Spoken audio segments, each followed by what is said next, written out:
Let's talk about Python type hints. So type hints are recommendations and not rules. They help programmers and code editors catch mistakes early. Okay, so we're going to talk about the parameter type hint, which has this syntax. So the parameter name, colon, space, expected type, and the return type hint. These characters looks like an arrow, space, return type. Okay, so I got this code. So I'm importing the connect handler from Netmiko, and I got this dictionary, which has the details of the device. And I got this function called run command, and I'm calling that function and passing in this CLI command show version and storing the result of this call to a variable called result and reprint the result to the screen. Okay, so let's talk about parameter type hint. So how do we use it? So in this case, we can use it because we got this parameter.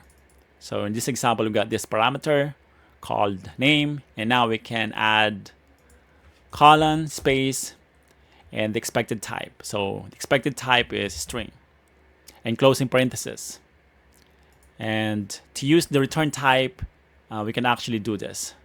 So these characters, space, str, colon. So that's the return type hint. If I'm looking at this code, I know that the expected type with the parameter is string because of this. And the expected return type is string because of this. All right, and that's what we are doing here. So we are passing in a string called show version, and we expect that the result or the return is string. So let me go ahead and run this code. So now we see the output, and this is the output of the show version, and it's a string. All right, so that's how you can use type hints. So specifically in this case, we use the parameter type hint and the return type hint. All right, so hopefully you found this video useful. If you did, don't forget to hit like, subscribe, and I'll see you in the next one. Bye for now.